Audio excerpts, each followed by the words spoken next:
A day in my life as a content creator, mom, and online seller.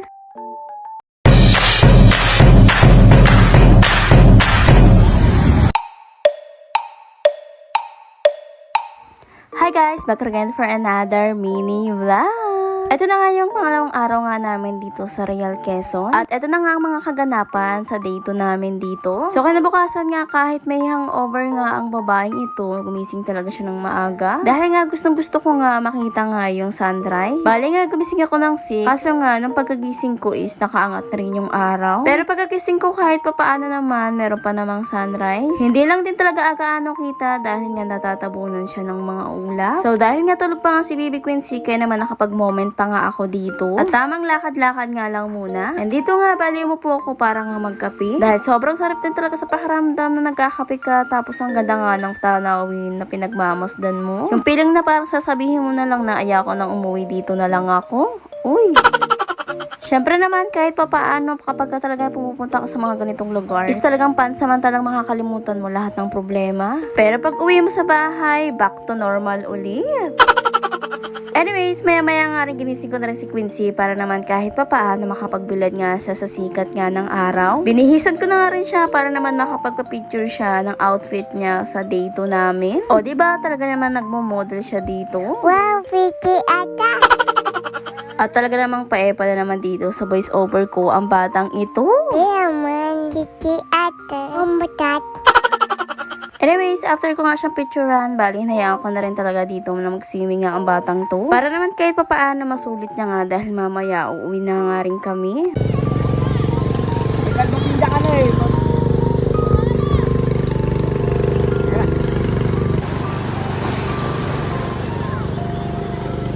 At habang nagsiswimming naman siya at may bantay naman sa kanya, bali nga nag-sunscreen na rin ako dito bago nga umalis dahil nga mag-eyelid hopping kami. At syempre, hindi lang sunscreen ang nilagay natin sa ating pagmumuka. Pero blush on lang naman ang nilagay ko. At konting lipstick para naman kahit papaano fresh tayong tignan sa mga pictures natin. At dahil waiting pa rin tayo sa iba, kaya naman naglakad-lakad muna ang babaeng ito. Dublob muna tayo.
Ito na nga yung eyelid hopping namin. At bago nga kami bumaba sa destination namin, is pumunta nga muna kami dito sa may parang maliit nga na isla or nakaibabaw na buhangin. Dahil lang cute nga dahil maliit lang na space tapos napapalibutan nga ng tubig.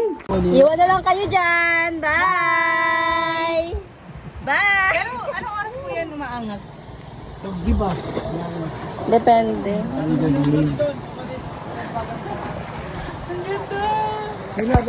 Bakit?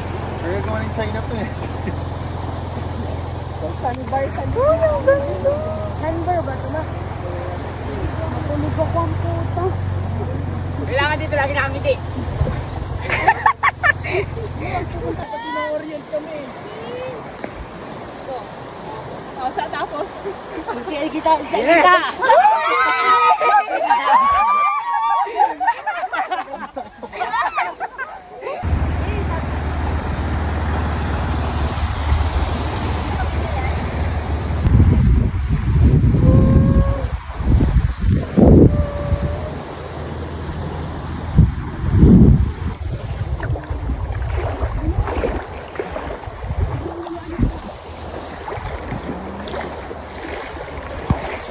Bali nga nag-picture sa video lang kami doon. Then after nga niyan, sumakay na ulit kami ng bangka para nga mapunta dito. Dahil ito naman talaga dapat yung pupuntahan nga namin.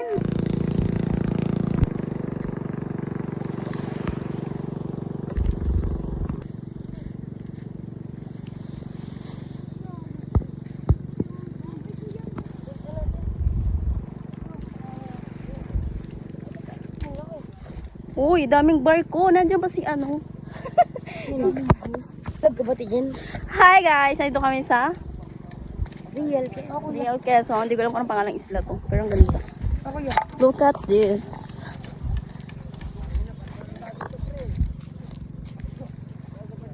Ano kami? Island hopping. Oh my God! Ang gundo. Look at this. So ganda. Hello! Cute! Dami ano, bangka. Dinahikan.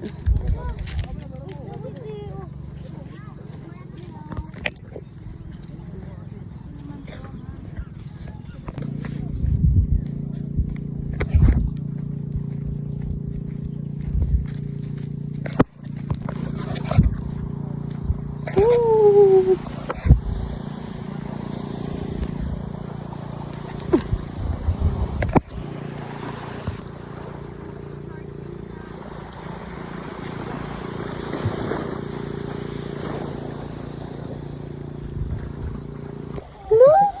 Pwede ulamin yan pag walang wala. Ano mo na si Kathleen?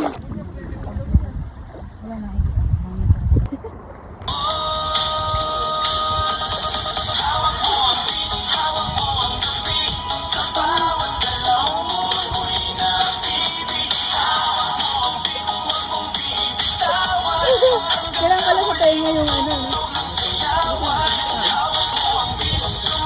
Kita ba ako? Wala ka kayo. Tara na.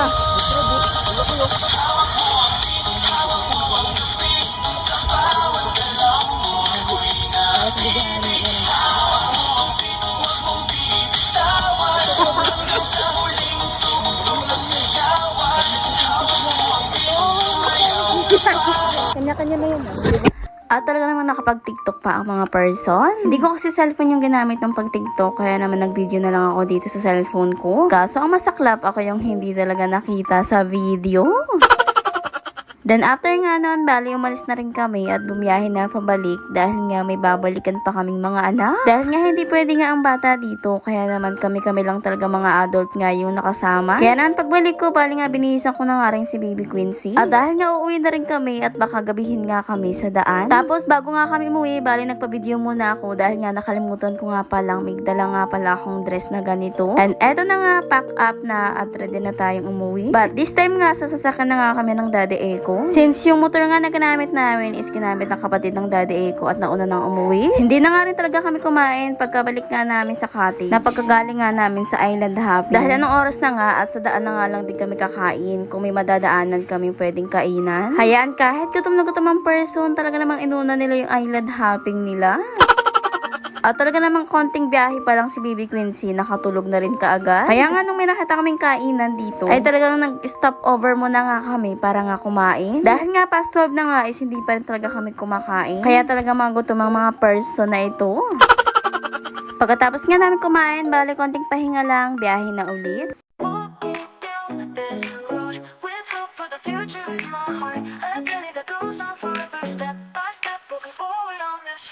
Looking back, I see the scenery. Memories of the past overflow. Joy and sorrow alike illuminate the present. Since tulog nga si Baby Quincy at hindi nakakain nga, no, kumain nga kami sa kantin. Kaya naman dumaan muna kami ng Jollibee para mag-drive-thru dahil nga gutom na rin tong batang to. Tapos sa sasakyan na rin talaga kami kumain. At talaga naman yung dress ko, ginawang pamunas ng batang to. And finally nga nakauwi na rin ng mga person at makapagpapahinga na rin ng mahaba-haba. So hanggang dito na lang mga mima. See you on my next mini vlog. So yun lang naman guys for today's video. Thank you for watching. Bye-bye!